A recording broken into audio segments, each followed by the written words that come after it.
Assalamualaikum warahmatullahi wabarakatuh. Perkenalkan, nama saya Ulianti dengan NIM 230311033.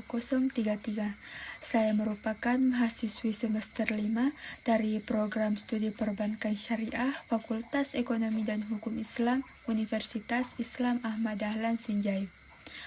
Pada video kali ini saya akan mempresentasikan salah satu tugas mata kuliah saya, yaitu Manajemen Risiko Perbankan Syariah dengan dosen pengampu Bapak Hairul Sani STMM. Selanjutnya kita masuk pada pembahasan. Pada poin pertama ada definisi manajemen risiko. Jadi manajemen risiko merupakan proses mengidentifikasi, mengukur, memantau, dan mengendalikan risiko agar tidak mengganggu stabilitas bank. Adapun manfaat dari manajemen risiko itu sendiri, yaitu menjaga kepercayaan nasabah, stabilitas keuangan, dan kepatuhan syariah. Poin yang kedua yaitu prinsip manajemen risiko dalam Islam. Yang pertama, menghindari gharar atau ketidakpastian berlebihan. Yang kedua, menghindari masyir atau judi. Yang ketiga, menghindari riba atau bunga. Dan yang keempat, keadilan dan keseimbangan. Poin yang ketiga yaitu jenis risiko di perbankan syariah. Yang pertama ada risiko pembiayaan, yaitu nasabah gagal bayar. Contohnya, pembiayaan murabaha tidak dilunasi. Yang kedua, ada risiko pasar, yaitu perubahan harga komoditas, suku bunga acuan, atau nilai tukar. Yang ketiga, ada risiko likuiditas, yaitu ketidakmampuan memenuhi kewajiban jangka pendek. Yang keempat, ada risiko operasional, yaitu kesalahan sistem, fraud, atau human error. Yang kelima, ada risiko kepatuhan syariah, yaitu produk atau akad tidak sesuai dengan prinsip syariah. Dan yang terakhir, ada risiko reputasi, yaitu hilangnya kepercayaan publik akibat kasus. Selanjutnya kita masuk pada poin yang keempat, yaitu strategi mitigasi risiko. Setelah kita tahu ada banyak jenis risiko di bank syariah, langkah penting berikutnya ialah bagaimana cara kita mengatasinya. Inilah yang disebut dengan strategi mitigasi risiko. Yang pertama ada risiko pembiayaan. Jadi, bank harus melakukan analisis kelayakan nasabah menggunakan prinsip 5C, yaitu karakter, capacity, capital, collateral, dan condition. Tujuannya itu agar pembiayaan hanya diberikan kepada nasabah yang benar-benar layak. Yang kedua ada risiko pasar. Solusinya dengan diverifikasi portofolio dan menggunakan instrumen lindung nilai syariah atau hedging syariah. Jadi, kalau ada perubahan harga atau kurs, dampaknya bisa diminimalisir. Yang ketiga ada risiko likuiditas. Bank harus memastikan ada dana cadangan yang cukup. Selain itu, bank bisa memanfaatkan fasilitas likuiditas dari Bank Indonesia Syariah. Yang keempat, ada risiko operasional. Mitigasinya dengan membuat SOP yang jelas, pelatihan SDM, serta penggunaan teknologi yang aman. Jadi, kesalahan manusia dan risiko fraud bisa ditekan. Yang kelima, ada risiko kepatuhan syariah. Dewan Pengawas Syariah atau biasa kita singkat dengan DPS berperan penting memastikan setiap produk sesuai dengan fatwa DSN MUI. Yang terakhir ada risiko reputasi. Bank perlu menjaga komunikasi dan transparansi kepada nasabah. Sekali reputasi rusak, kepercayaan akan sulit kembali.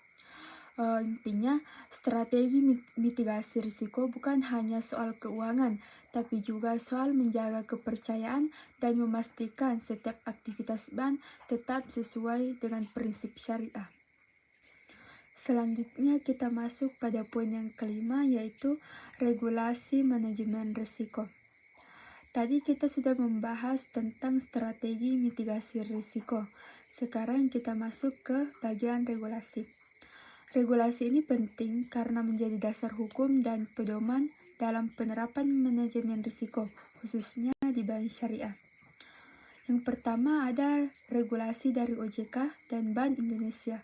Misalnya, POJK nomor 65 tahun 2016 tentang penerapan manajemen risiko bank umum syariah, serta BPI tahun 2011 yang mengatur hal serupa. Intinya, aturan ini memastikan bank syariah punya sistem pengelolaan risiko yang jelas dan terukur. Yang kedua, ada peran penting dari Dewan Pengawas Syariah. Jadi DPS bertugas mengawasi agar produk dan transaksi bank sesuai prinsip syariah.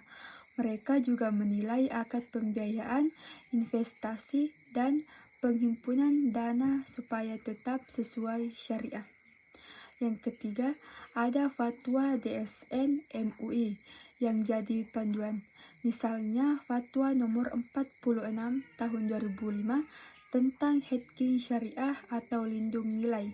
Lalu fatwa nomor 80 tahun 2011 yang menekankan prinsip kehati-hatian dalam investasi.